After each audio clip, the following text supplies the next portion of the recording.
on vous dit que c'est une politique climatique. Mais pour des millions d'Européens, cela risque de ressembler à autre chose. Une nouvelle couche de coûts sur le plein d'essence, le chauffage, les trajets du quotidien et les factures déjà trop lourdes. C'est cela le cœur du débat autour de la tarification du CO2 sur les carburants et les bâtiments.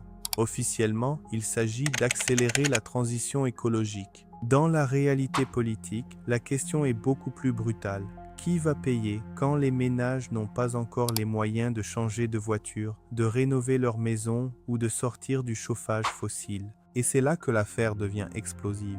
Parce que le Parlement européen vient de refuser l'attaque frontale contre ce mécanisme. Mais dans le même mouvement, il demande déjà à la Commission de prévoir des amortisseurs, des plafonds, des exceptions, des garde-fous.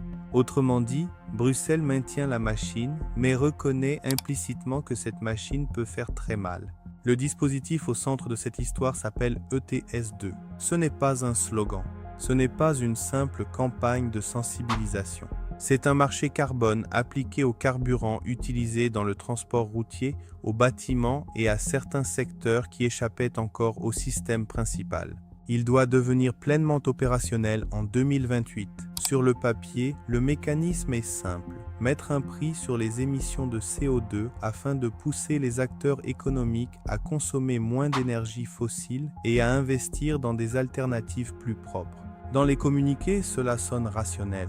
Dans la vie quotidienne, cela peut vouloir dire une chose beaucoup plus concrète.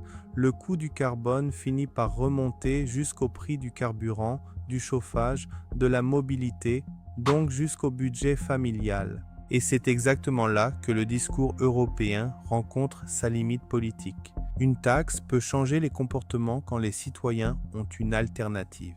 Elle devient une punition quand ils n'en ont pas. Si vous habitez dans un centre-ville bien desservi, avec un logement rénové, des transports publics et une bonne capacité d'investissement, la transition peut être un choix. Si vous vivez loin des métropoles, si vous devez prendre la voiture pour travailler, si votre maison est mal isolée, si votre budget est déjà serré, la transition peut devenir une contrainte. Et c'est précisément cette fracture que Bruxelles sous-estime depuis des années. Le Parlement européen le sait. C'est pourquoi le débat n'est pas seulement idéologique. Il est aussi défensif. Les députés ont rejeté les tentatives les plus frontales de démanteler la tarification du CO2 sur les carburants, mais ils ont aussi soutenu l'idée de rendre le système plus flexible. Pourquoi ? Parce que personne ne veut porter politiquement une flambée incontrôlée des prix. On parle donc de réserve de stabilité du marché, de libération plus rapide de quotas en cas de pic, de plafond autour de 45 € la tonne de CO2, de prolongation possible de ce plafond, de protection des ménages vulnérables. Tout cela peut sembler technique, mais politiquement c'est très révélateur. Si le mécanisme était naturellement acceptable, il n'aurait pas besoin d'autant de coussins de sécurité avant même son démarrage complet. C'est le signe que les institutions européennes savent très bien où se trouve le danger, dans la collision entre l'ambition climatique et la facture sociale. Et cette collision arrive dans une Europe déjà fatiguée. Fatiguée par l'inflation, fatiguée par l'énergie chère, fatiguée par la stagnation du pouvoir d'achat, fatiguée par les promesses selon lesquelles chaque nouvelle contrainte sera compensée, équilibrée, neutralisée.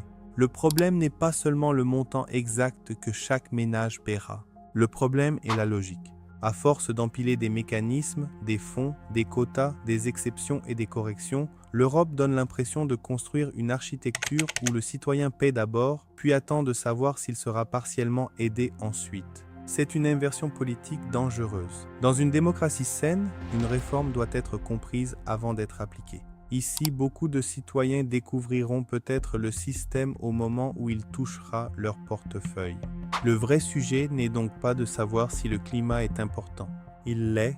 Le vrai sujet est de savoir si l'Europe est encore capable de faire une transition sans fabriquer une révolte fiscale permanente. Car une politique climatique qui devient illisible cesse d'être une politique climatique.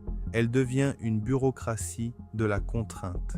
On met un prix, puis on crée un fonds social, puis on ajoute un plafond, puis on prévoit une exception, puis on ajuste la réserve. Puis on négocie entre Parlement, Commission et États membres. Et à la fin, le citoyen ordinaire ne voit plus une stratégie. Ils voient une machine. Une machine qui parle de neutralité carbone, mais qui se traduit par des euros en moins à la pompe, sur la facture de chauffage ou dans les marges d'un petit artisan.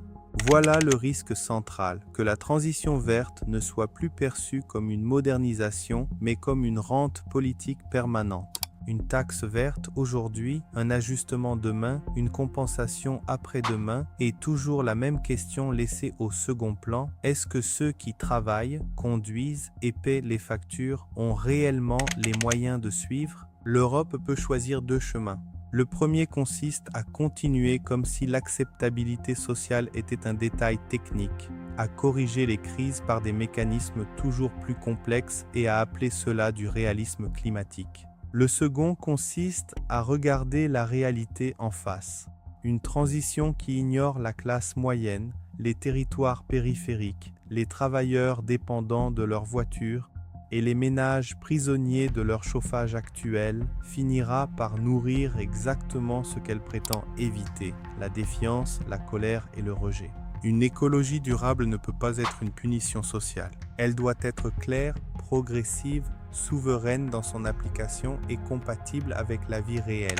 Sinon, le climat deviendra moins une cause commune qu'une taxe permanente. Et ce jour-là, Bruxelles aura peut-être gagné un mécanisme mais perdu une partie de la confiance européenne. Si cette analyse vous aide à mieux comprendre ce qui se joue derrière les grandes décisions de Bruxelles, abonnez-vous à Pecunia Imperi, laissez un like et activez la cloche. Cela me permettra de continuer à produire des analyses politiques, économiques et géopolitiques claires, critiques et indépendantes,